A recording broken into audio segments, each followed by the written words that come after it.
लोग कहते थे तू कुछ नहीं कर पाएगा। ये वो वाक्य है जो मैंने अपनी जिंदगी में अनगिनत बार सुना।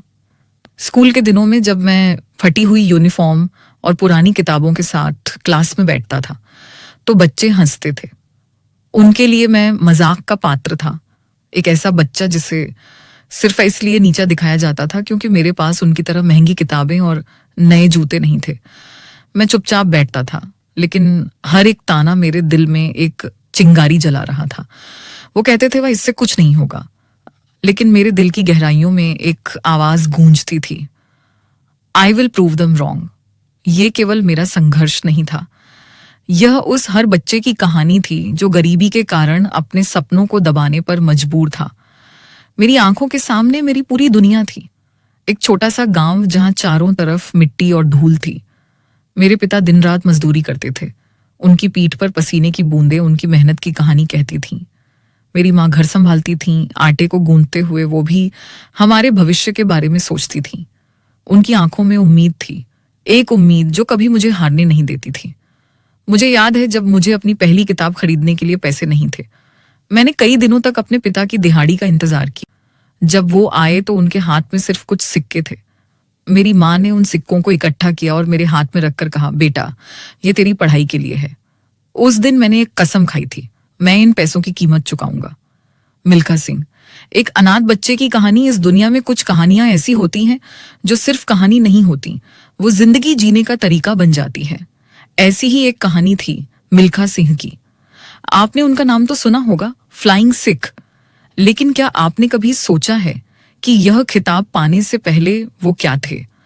वो एक छोटे से गांव में पैदा हुए एक साधारण बच्चा थे जिसने 1947 के उस काले दिन को देखा जब देश बंट गया।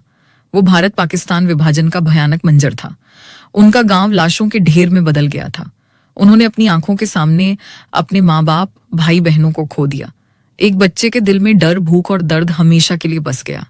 सोचिए उस बच्चे पर क्या बीती होगी जिसने अपने ही गांव में अपनों की लाशें देखी। वो अकेला हो गया था, कोई आसरा नहीं, कोई कंधा नहीं जिस पर सिर रखकर रो सके। वह रेल के डिब्बों में छुपकर सफर करता, कभी चोरी करके। इंग्लिश समझ नहीं आती थी। दूसरे बच्चे हंसते थे, पर मैं निराश नहीं हुआ। मैंने हिंदी में नोट्स बनाए और खुद ही उन्हें इंग्लिश में ट्रांसलेट करने की कोशिश की। मैं शब्दों को अपनी भाषा में समझता, फिर उन्हें रटता।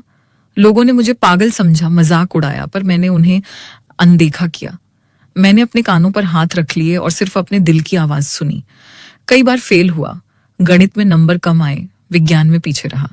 हर असफलता एक और ताना लेकर आती थी, लेकिन हर असफलता मुझे एक और मौका देती थी खुद को साबित करने का। मेरे अंदर एक आग जल रही थी कि मैं दिखाऊंगा, मैं कुछ बनकर दिखाऊंगा। जीरो से शुरुआत। फिर वो दिन आया जब मैंने एक कॉम्पिटिटिव एग्जाम दिया। मेरे लिए वो सिर्फ एक परीक्षा नहीं थी, वो मेरे सपनों का दरवाजा था। मैंने रात दिन एक करके पढ़ाई की, दोस्तों के साथ खेलने नहीं गया, त्योहारों पर भी पढ़ाई की। और फिर मुझे कामयाबी मिली। मैंने वो एग्जाम पास कर लिया, मुझे स्कॉलरशिप मिली और मैं शहर गया। एक छोटे से गांव का लड़का शहर की बड़ी बड़ी इमारतों और चौड़ी सड़कों को देखकर दंग रह गया। मैंने एक बड़ी कंपनी में नौकरी पाई। उस दिन जब मैंने अपनी पहली सैलरी उठाई तो मेरी आंखें भर आईं। मुझे अपने पिता का पसीना, माँ के हाथों की मेहनत और लालटेन की वो हल्की रोशनी याद आ गई। उस दिन समझ आया कि जीरो कभी एंड नहीं होता, वो शुरुआत होती है। मैं जीरो था, मेरे पास कुछ नहीं था, लेकिन मेरे पास एक सपना था और उस सपने ने मुझे वहां तक पहुंचाया जहां से मेरी जिंदगी की एक नई शुरुआत हुई। दौड़ने का जुनून, लेकिन कहानी यहीं खत्म नहीं हुई। मिल्खा सिंह की तरह मेरी जिंदगी में भी एक मोड़ आया। जब मिल्खा सिंह बड़े हुए, उन्हें आर्मी में भर्ती होने का मौका मिला। वहां पहली बार उन्होंने दौड़ते हुए अपने पांवों के नीचे की मिट्टी को महसूस किया, बिना जूतों के, बिना ट्रैक के, बस जुनून और तेजी के सहारे। शुरुआत में वो कई बार हार गए। उनके अधिकारी उन्हें डांटते थे, उनके साथी उन पर हंसते थे, लेकिन हर हार उनके लिए एक नई सीख थी। वो हर हार के बाद और ज्यादा मेहनत करते थे। धीरे धीरे उसका नाम लोगों की जुबान पर आने लगा। वो बच्चा जो कभी भूख से रोया था, अब देश के लिए दौड़ रहा था। 1960 के रोम ओलंपिक्स में दुनिया के सबसे तेज धावकों से उनका मुकाबला था। फाइनल रेस में उन्होंने अपनी पूरी जान लगा दी।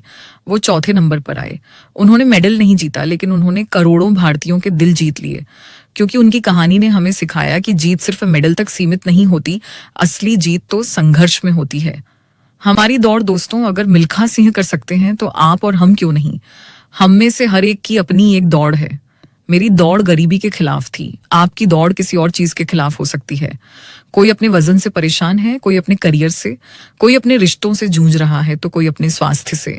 लेकिन एक बात हमेशा याद रखना, दूसरों की नेगेटिविटी को फ्यूल बनाओ, पेन को अपनी पावर बना लो। लोग कहेंगे तुमसे नहीं होगा, उन्हें कहने दो। जब वो कहें कि तुमसे नहीं होगा तो तुम जवाब मत दो, तुम अपने कर्मों से, अपनी मेहनत से जवाब दो। एक दिन ऐसा आएगा जब तुम्हारे सपने हकीकत बनेंगे और तुम्हारे वो सारे आलोचक तुम्हारे सामने तालियां बजा रहे होंगे। अंत में मिल्खा सिंह की ये कहानी हमें सिखाती है कि हालात चाहे कितने भी बुरे क्यों ना हो, अगर इरादा पक्का हो तो एक अनाथ बच्चा भी फ्लाइंग सिख बन सकता है। और अगर मैंने अपने गांव की गरीबी से निकलकर यहां तक पहुंचने का सफर तय कर लिया है तो आप भी कर सकते हैं। अपनी जिंदगी की कहानी खुद लिखो, हार मत मानो, दौड़ते रहो। इस कहानी ने अगर आपको प्रेरित किया तो इसे उन लोगों तक पहुंचाओ जिन्हें इसकी जरूरत है। और सबसे जरूरी बात, खुद पर विश्वास